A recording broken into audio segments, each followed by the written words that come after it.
Kalau sampai waktuku, ku mau tak seorang kan merayu, tidak juga kau, tak perlu seduh sedan itu.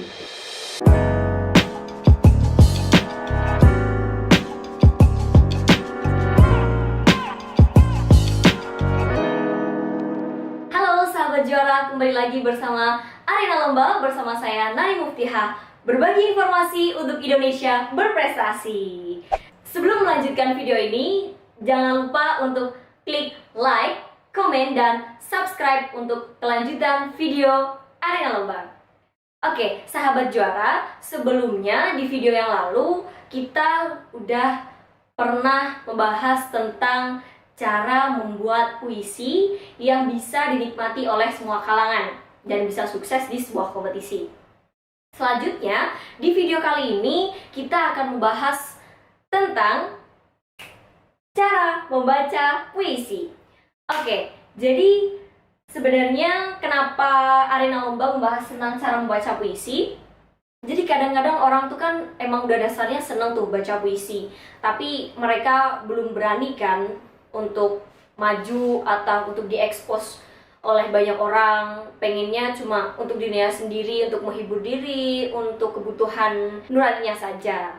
Jadi sebenarnya kalau orang itu mau untuk mengeksplor dirinya, mau berlatih lagi tentang membaca puisi dengan teknik-teknik yang benar, sebenarnya bisa banget untuk diikutkan lomba atau untuk di show up, misalkan bikin video tentang membaca puisi supaya bisa dibagikan ke orang-orang. Jadi lebih banyak orang yang bisa menikmati puisi itu kayak gitu. Dan kalau orang baca puisi itu kan penafsirannya udah beda-beda nih. Jadi puisi satu itu nanti udah banyak sekali maknanya. Jadi orang-orang membaca itu udah lebih sesuai dengan karakternya orang. Jadi misal orang baca puisi, kalau cuma baca kan belum tentu penafsirannya itu sesuai dengan orang lain. Nah, kalau sudah ada contohnya ya orang yang membaca puisi kan jadi lebih jelas tuh. Oh, ternyata puisi ini tuh bisa dimaknai seperti ini. Terus beda orang lagi yang baca puisi, oh ternyata bisa dimaknai juga seperti ini dengan ekspresi yang berbeda kayak gitu. Oke, langsung saja. Cara yang pertama membaca puisi yang baik dan benar yaitu tentukan puisi yang tepat. Jadi penting sekali untuk menentukan puisi yang tepat. Maksudnya gimana? Jadi kita kalau misal mau membaca puisi, pilih dulu puisinya, jangan asal membaca puisi. Karena kalau misalkan asal membaca puisi, ya kita nggak bakalan bisa menikmati, kita nggak bakalan bisa menerima apa yang ada di puisi itu. Jadi harus memilih dulu. Aku pengen sekarang tuh aku lagi galau misalkan, aku pengen baca puisi yang temanya tentang romance, tentang percintaan, supaya aku bisa bangkit lagi, bisa bahagia. Ataupun misalkan orang pengen baca puisi karena kebutuhan orang lain yang kamu tuh kayaknya bisa baca puisi deh, coba baca puisi kayak gitu.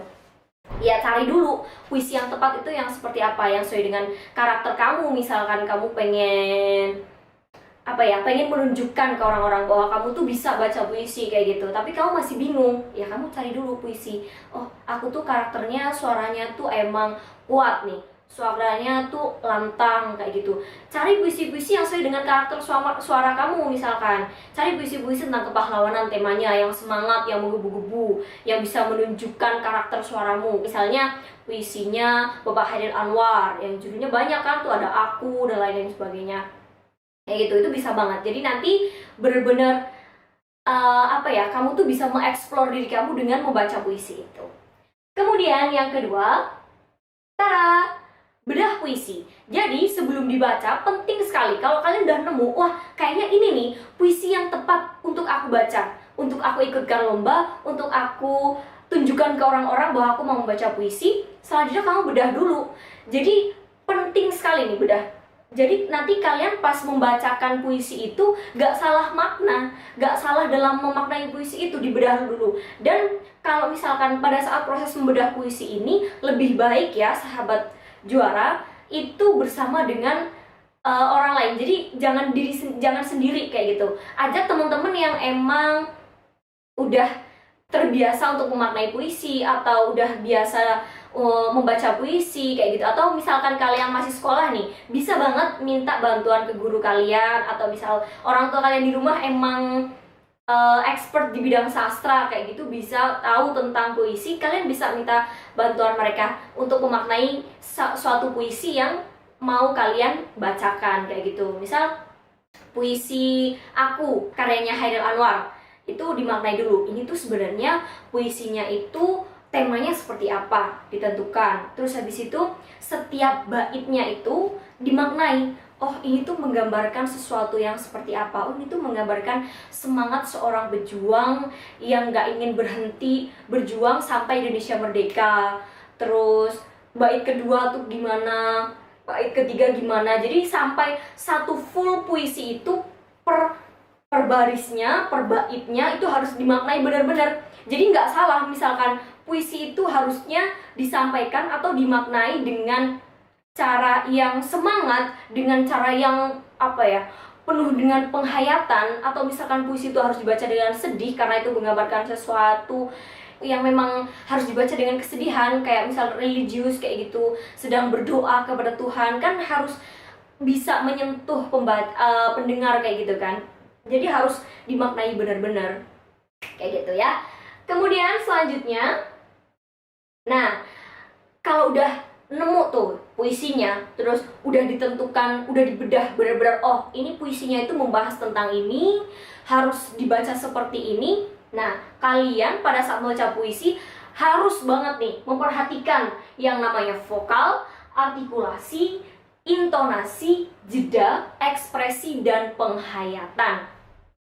Yang pertama, vokal. Jadi, membaca puisi itu gak sembarangan, gak asal baca. Misalkan Aku kalau sampai waktuku, ku mau tak seorangkan merayu, kan gak ada rasanya gitu, ya biasa aja gitu. Jadi vokal itu harus diperhatikan. Kalau misalkan baca puisi itu baiknya menggunakan suara dari diafragma, jadi dari suara di antara perut dan dada sebelah sini ya. Itu nanti kalau kalian membaca puisi menggunakan vokal, tekniknya pernapasan pakai diafragma, itu nanti suara yang kalian keluarkan itu akan menimbulkan karakter, akan berciri khas, dan itu akan lebih gampang untuk disesuaikan dengan puisinya itu, dengan perkatanya, kemudian dengan maknanya kayak gitu tuh nanti akan lebih gampang. Dan kalau misalkan puisinya itu panjang kayak gitu, nggak bakalan capek karena kalian pakai diafragma. Kalau misalkan kalian pakai suara leher, kalian akan cepat serak kayak gitu. Selanjutnya tentang artikulasi. Jadi kalau baca puisi itu harus jelas, A, I, U, E, O, dan juga huruf yang lainnya, B, D, R, L, kayak gitu harus jelas semuanya. Jadi orang-orang yang nanti mendengarkan itu gak salah. Misalnya tak seorang kan merayu kayak gitu, ternyata kok jadinya tak seorang kan merayu, jadi kan ada huruf-huruf yang tertinggal karena dibacanya gak jelas, dan itu bahaya banget, bisa merusak makna dan bisa merusak karyanya orang. Itu kan karya orang kayak gitu, gak sembarangan kita baca. Yang ketiga, intonasi. Intonasi itu perlu diperhatikan banget. Misalkan kalian baca nih, intonasi itu jangan flat gitu, nanti gak ada gak tercipta keindahan membaca puisinya. Misalkan kayak gini, Ku mau tak seorang kan merayu, tidak juga kau, tak perlu seduh sedan itu. Kan jelas, jadi ada naik turunnya, ada penekanannya, kayak gitu jelas. Intonasinya itu harus jelas dan sesuai, karena kalian udah melakukan bedah puisi tadi. Selanjutnya, jeda. Nah, jeda ini juga penting diperhatikan. Jadi istilahnya kalau membaca itu ada titik komanya kayak gitu. Jadi nggak harus dari baris pertama, kedua, ketiga, keempat terus pindah bait kayak gitu, nggak ada jedanya. Itu nanti yang baca juga capek kan, nggak ada jeda-jedanya. Terus juga jeda itu kan berfungsi untuk misalkan orang baru mendengarkan penekanan di bait pertama, itu kan orang masih kayak mencerna gitu kan, masih harus menghayati, oh ternyata puisinya kayak gini kayak gitu. Jadi perlu sekali jeda kayak gitu. Kayak tadi misalkan,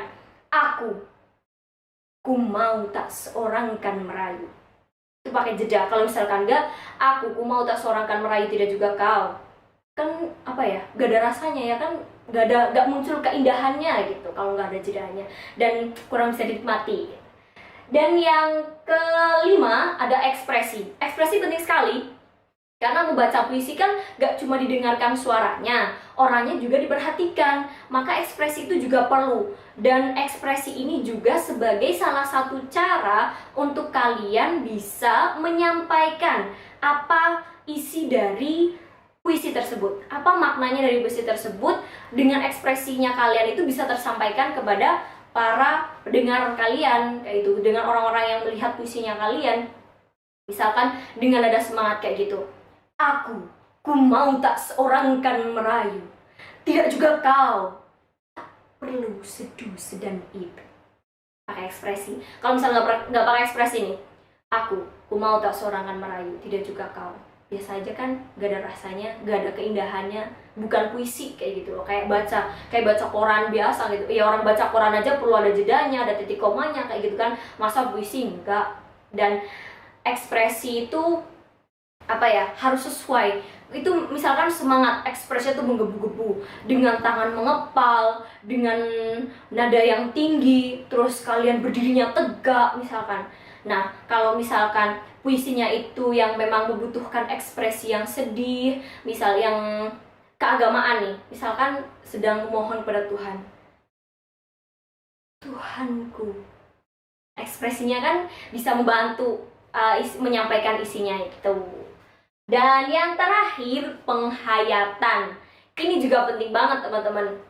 Jadi penghayatan itu kan ya dirasakan oleh diri kalian sendiri. Pas waktu kalian baca puisinya itu, kalian bisa ngerasain dulu nih, puisinya itu sedih. Jadi kalian harus bisa ngerasa sedih. Kalau kalian udah bisa ngerasa sedih, terus ekspresinya pas, jedanya pas, ini tadi aspek-aspeknya ini udah dijalankan dengan baik, pasti bisa dipastikan nih, orang-orang yang melihat kalian membaca puisi mesti bisa merasakan apa yang kalian rasakan. Misalkan kamu sedih, kamu sampai nangis, saya jamin mesti orang-orang yang melihat juga bisa ikut nangis, bisa ikut sedih. Dan kalau misalkan semangat, kamu bisa semangat, merasakan semangat yang benar-benar nih, orang-orang pun yang melihat bakalan ikut semangat kayak gitu.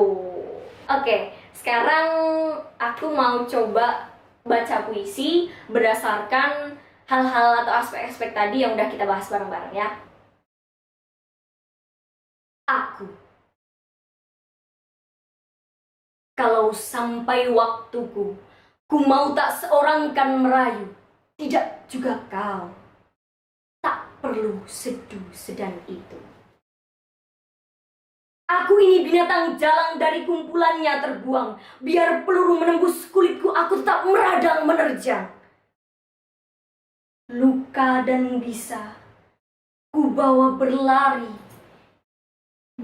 hingga hilang pedih perih. Dan aku akan lebih tidak peduli. Aku mau hidup 1000 tahun lagi. Oke, sahabat juara, itu tadi aku udah coba praktekin membaca puisi sesuai dengan yang udah kita pelajari, dengan memperhatikan vokal, intonasi, jeda, ekspresi, penghayatan. Dan aku coba sebelumnya udah aku udah menentukan puisi yang tepat buat aku praktekin di sini, karena aku merasa suaraku cocok untuk membaca puisi aku itu. Karena suaraku kan emang lantang, tegas kayak gitu. Jadi untuk membaca karya Chairil Anwar itu emang lumayan cocok kalau menurut aku. Dan udah melakukan bedah puisi juga, jadi pemaknaanku memang seperti itu. Jadi itu penuh dengan semangat, penghayatan seorang pejuang yang sedang memperjuangkan kemerdekaan Indonesia. Sekian video tentang cara membaca puisi dengan baik dan benar dari Arena Lomba. Jangan lupa nantikan video-video selanjutnya dari Arena Lomba. Sekian, bye-bye.